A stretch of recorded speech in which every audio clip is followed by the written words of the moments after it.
Viewers, আমি এখন দাঁড়িয়ে রয়েছি ভুরুঙ্গামারি যে বর্ডার যে হাট রয়েছে সেই হাটে। তো এই হাটটা খুব বড় সড়ো না, খুব ছোট পরিসরে একটা হাট লাগে। কি বারে হাট লাগে আপনাদের? এটা হাট লাগে বুধবার, শুক্রবার আর সোমবার। 3 দিন হাট? 3 দিন। আচ্ছা, 3 দিন। আচ্ছা, যাই হোক, এটা আমার কাছে একটা অবাক করার একটা বিষয়। দেশের বিভিন্ন জায়গায় হাট লাগে সপ্তাহে 2 দিন, কিন্তু এখানে যে বর্ডারের হাটটা রয়েছে ভুরুঙ্গামারি যে জায়গাটার নাম কি? এটা দক্ষিণ বাঁশজানি। তো এইটা হচ্ছে ভুরুঙ্গামারি উপজেলার দক্ষিণ বাঁশজানি যে জায়গাটা, সেখানে সপ্তাহে 3 দিন হাট লাগে। তো হাটটা খুব যে আহামরি খুব বড় তা না, খুব ছোট পরিসরে হাট, কিন্তু সব কিছু যে এই বাড়িতে ফলানো শাকসবজি, খুবই টাটকা শাকসবজি। তো চলুন ভিউয়ার্স, আপনাদের ঘুরে ঘুরে এই ছোট্ট যে হাটটা রয়েছে, এই দক্ষিণ বাঁশজানি যে জায়গার যে ছোট্ট একটা হাট, এই হাটটা ঘুরে ঘুরে আপনাদেরকে দেখাই। জীবনে বহু হাট দেখেছি, কিন্তু এই রকম এত ছোট পরিসরে এত ক্ষুদ্র হাট আমি কোথাও দেখিনি। যে একদম সীমান্ত এলাকায় যে হাটটা রয়েছে, ভুরুঙ্গামারির যে বাঁশজানি যে হাট, এটা সেই হাটটা একদমই খুবই ছোট পরিসরে। দেখেন, আমি ক্যামেরা ঘুরালে আপনারা দেখতে পাবেন মোটামুটি 40 থেকে 50 জন মানুষ এই হাটে আছে। এইরকমই তো থাকে মানুষজন, নাকি? না, এর চেয়ে বেশি হয়? বেশিও হয়, কিন্তু এখন মানুষ আস্তে আস্তে কমে যাচ্ছে। হ্যাঁ, এই দেখেন একদমই টাটকা টাটকা শাকসবজি। মূলা শাক রয়েছে, আবার এই যে লাল শাক। করলা কত করে বেচতেছেন? 30 টাকা। 30 টাকা কেজি। আর কসুরমুখী? এটাও 30। ব্যবসা বাণিজ্য কেমন হলো? মোটামুটি ভালো হয়েছে। এই যে লাউ কত করে এগুলা? হ্যাঁ, 50। এটার দাম একটু বেশি।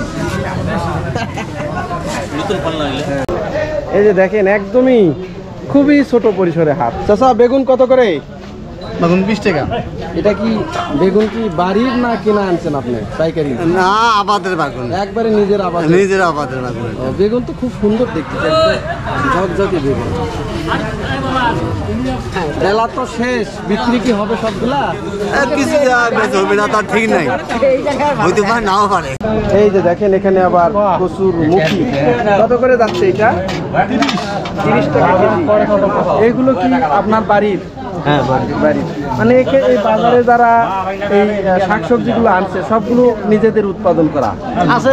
পাইকারি আছে, পাইকারি আছে অল্প অল্প অল্প। আচ্ছা, করলা কি বেচে দিলেন নাকি? কত করে? 20 টাকা। 20 টাকা কেজি করলা। দেখেন সুন্দর সুন্দর করলা 20 টাকা কেজি বিক্রি হয়ে গেল, বিক্রি করে দিল। দেখেন তুলনামূলকভাবে একদম ফ্রেশ যে তরকারি সেটা আসছে এখানে। বেগুনের কালারগুলো দেখেন, সচরাচর অন্যান্য জায়গায় যেটা হয় যে 1 দিন 2 দিন পরে এই সবজিগুলো হাতে পায়, কালারগুলো ঠিক থাকে না। একদমই টাটকা টাটকা, মানে তার উপর টাটকা নাই। পহেলা কাটাই 100 মণ বেশি দিছি। কখন উঠেছেন এই বেগুনগুলো? আজকে উঠেছি। কখন আজকে? আজকে 12টার সময় উঠেছি। 12টার দিকে উঠেছেন। কত করে বেচতেছেন? 20 টাকা কেজি। মাত্র 20 টাকা কেজি? মাত্র 20 টাকা কেজি, একবারে লস। এই যে দেখেন, এটা আবার এখানে আমি বিভিন্ন ধরনের আলু, তারপর এই যে ডাল, লেবু, হলুদ, মরিচের গুঁড়া, ডাল দেখতেছি কয়েক প্রকার। এখানে কয়েক প্রকারের ডাল দেখতেছি। দেখেন ছোট্ট একটা বাজার, বাজারটা খুব বড় না, একদমই ছোট পরিসরে। কি বাজার টাজার করতেছেন? আমরা বিক্রি করলাম। বিক্রি করা শেষ? শেষ। পাইকারি দিয়ে দিলেন? না, হাতে। হাতেই? হ্যাঁ। কি আনছিলেন আপনি? কচু, বইয়ে কচু। ও, মুখী কচু। হ্যাঁ, দাম একদম কম। কত করে? 20 টাকা কেজি। তাহলে তো একদমই কম। এই এলাকায় প্রচুর শাকসবজি হয় না? হ্যাঁ, প্রচুর, মানে একেবারে বাজার মধ্যে গাড়ি পড়ে, একেবারে নেওয়া ইয়ে নেই। আচ্ছা, ব্যবসা পাতি কেমন হচ্ছে? ব্যবসা কিচ্ছু না, হ্যাঁ কিচ্ছু না, খাই না। হাট তো দেখতেছি একদমই ছোট, একদম ছোট, মানে হাতে গোনা, সর্বোচ্চ 50 জন মানুষ হবে কিনা সন্দেহ। কয়টা পর্যন্ত খোলা থাকবে? না, এই যে এখন মাগরিবের আজান দেবো 50-এ। সপ্তাহে 3 দিন হাট। সপ্তাহে 3 দিন হাট। আর হাট ছাড়া কি এখানে তরি তরকারি আর পাওয়া যায় না? হ্যাঁ, হাট ছাড়া পাওয়া যায়। হাট ছাড়া পাওয়া আছে, হ্যাঁ। কিন্তু হাটের দিনে একটু বেশি পাওয়া যায়। হাটের দিন এলা বেশি, হাটের দিন ছাড়া এলা কম। হাটে তো মাছ মাংস কিছু দেখতেছি না। আছে মাছ মাংস আছে, ওই পাশে আছে মাছ আছে। মাংস আছে, মাংস ফ্রিজে ওই যে ভারতের মাংস। এগুলো কি হলুদের গুঁড়া? হলুদের গুঁড়া, হ্যাঁ। বাহ। এই যে দেখেন এখানে এই ভাই শুটকি মাছ নিয়ে বসে আছে, বিভিন্ন প্রকারের মাছ, বিশেষ করে ছোট মাছই বেশি। সামুদ্রিক মাছ আছে, আবার বিলের মাছও আছে, সব ধরনের মাছও। তবে সামুদ্রিক যে মাছটা সেটাই বেশি দেখতেছি। কাসকি আছে, এটা পিউলি না চেলা, এটা চেলা। এই যে চিংড়ি মাছ আছে। কেমন বেচা কিনা কেমন? না, তাজা মাছ বেশি খায় মা। আচ্ছা আচ্ছা, শুটকি খেতে চায় না। এগুলো আনেন কই থেকে? ভুরুঙ্গামারি থেকে আনেন না? এগুলা কি এই যে আশেপাশের নদীর মাছ নাকি আপনাদের? দুধ না না, সাগরের এদিকের মাছ, এগুলো একদম সাগরের মাছ। সাগরের। কি বাবাজি, বাজার টাজার শেষ? স্যার আমার হ্যাঁ শেষ। বাহ, আপনি দেখতে যে সফল মানুষ একদম, তাড়াতাড়ি সব শেষ করছেন।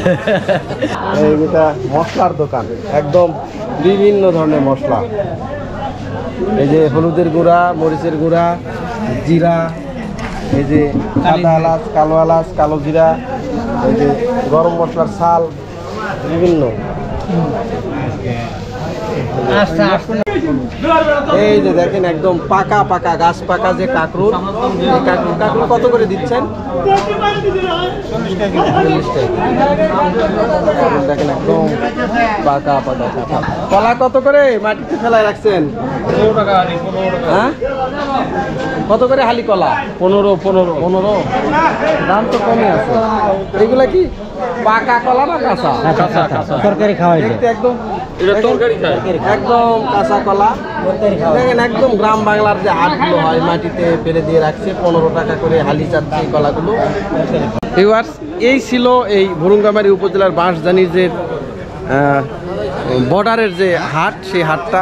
এখানে মাঝে মধ্যে 2-1 ইন্ডিয়ান লোকজনও এখানে আসে বলে জনশ্রুতিতে আসে। তো একদমই ছোট পরিসরে, একদম যে হালকা একটা বাজার। আশেপাশের লোকজন যেহেতু সব বাড়িতেই ক্ষেত খামার করে খায়, এখানে হাটে এসে ঘুরে বুঝতে পারলাম যে আশেপাশের লোকজনের যে বাড়িতে যে উঠান রয়েছে, সেই উঠানেই তাদের শাকসবজিগুলো বেশি হয়। এই কারণে খুব একটা তাদের চাহিদা নেই। আর বাজারে যারা উদ্বৃত্ত হয়ে গেছে, তারা এগুলো তো ঘরে রাখা যাবে না, যেহেতু কাঁচা শাকসবজি নষ্ট হয়ে যাবে। এই কারণে তারা বাজারে আনছে। এবং ট্র্যাডিশনাল যে বাজারগুলো রয়েছে, কমার্শিয়াল যে বাজারগুলো রয়েছে, সেখানে বিভিন্ন শাকসবজির দাম যেখানে বেশি, সেই তুলনায় এখানে কেজি প্রতি 10 টাকা 5 টাকা হলেও কম আছে। এখানে যেহেতু তাদের একদম বাড়ি থেকে তুলে আনা, তারা নিজেরাই এখানে বসে পড়ছে। এই হাটে তাদের কোনো খাজনা বা এই জাতীয় কোনো ঝামেলা পোহাতে হয় না, কোনো ট্রান্সপোর্টেশন বা যাতায়াতের যে ভাড়া সেটাও খুব একটা হয় না। এই কারণে তাদের যে নিত্য প্রয়োজনীয় যে জিনিসের দাম তুলনামূলকভাবে তারা কম রাখে। তো ছোট্ট এই বাজারটি দেখে আমার আজকে খুবই ভালো লাগলো যে এটা একটা বর্ডার বাজার। এখানে 2 দেশের লোক আসে, তারা কেনাকাটা করে, একটা সম্প্রীতির যে একটা মেলবন্ধন তারা এখানে ধরে রেখেছে। এই বাজারটা দেখে আমার খুবই ভালো লাগলো, খুবই সুন্দর লাগলো। তো আজকে আমি এখানেই বিদায় নিচ্ছি। সবাই সুস্থ থাকবেন, সুন্দর থাকবেন। আর ভিডিওটি ভালো লাগলে অবশ্যই আমার চ্যানেলটি সাবস্ক্রাইব করে পাশে থাকবেন। সবাইকে ধন্যবাদ।